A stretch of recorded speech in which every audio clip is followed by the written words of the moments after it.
Hello, and welcome to another hands-on demo of the Attributor gem. In this case, we'll take a deep dive into the hash type. In another screencast, we've explored the type struct, which looks something like this. Let's go to an editor, in which you can see that a struct fully defines all the attributes that it expects, all together with their types and requirements. So the hash type it's kind of similar in nature.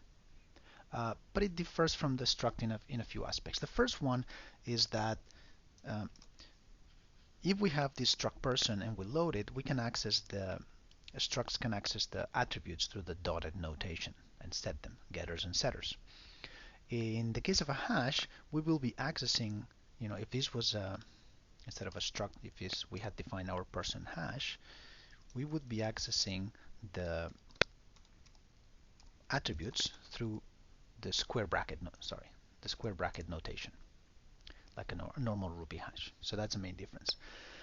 Another main difference is that the definition of a hash is much more open.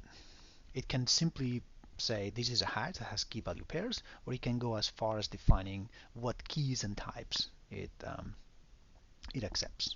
So let's take a look at these different levels of definitions.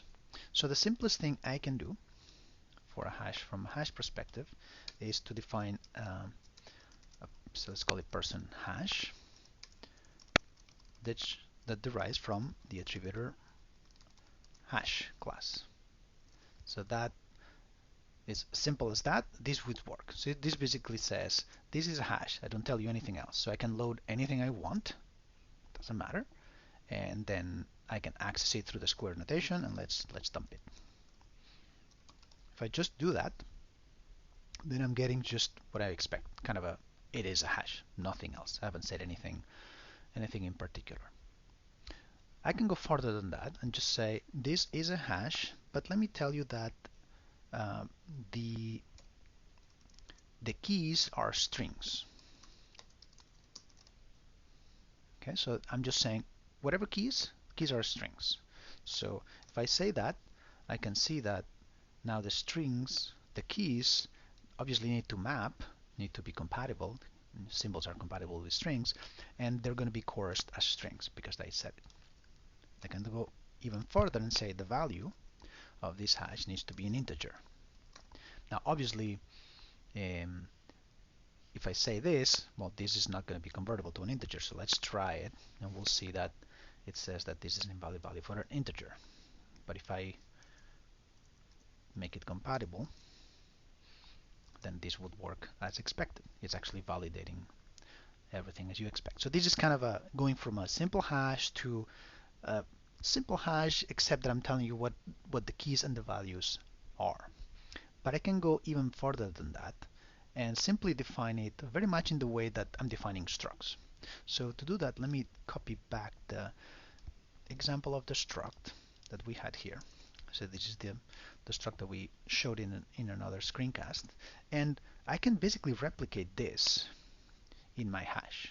So I can define the keys in the same way that I define attributes, and they accept exactly the same syntax. So I could create a hash like that have the same exact keys with the same specs. So suddenly person hash and person are the same in terms of the structure, except that the way I'm gonna utilize it in my code is very much like if it was a Ruby hash. So I can load this, and namely we put something that it makes sense.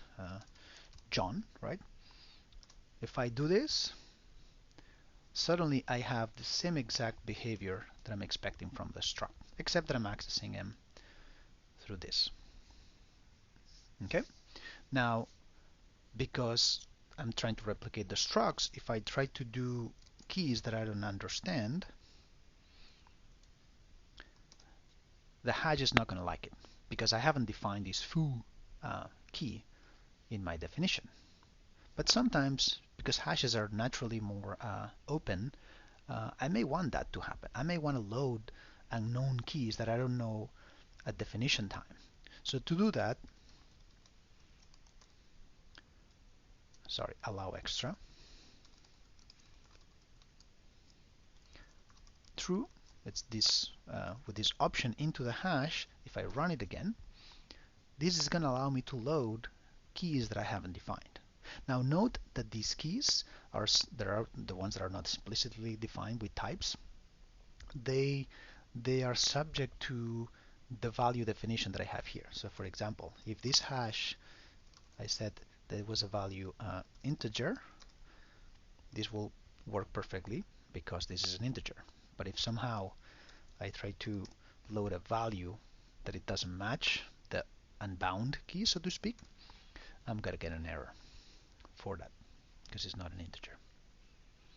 Okay, so if I allow, let me put integer foo bar baz. Okay, so if I set the allow extra option, I can load up a bunch of things that are not defined. Sometimes in here we'll say when we dump the loaded hash, I can see that these attributes are in the middle of the other ones that have the well-known defined ones. So it's sometimes nice to allow to accept more values, but you don't want to pollute the top level attribute names of your hash.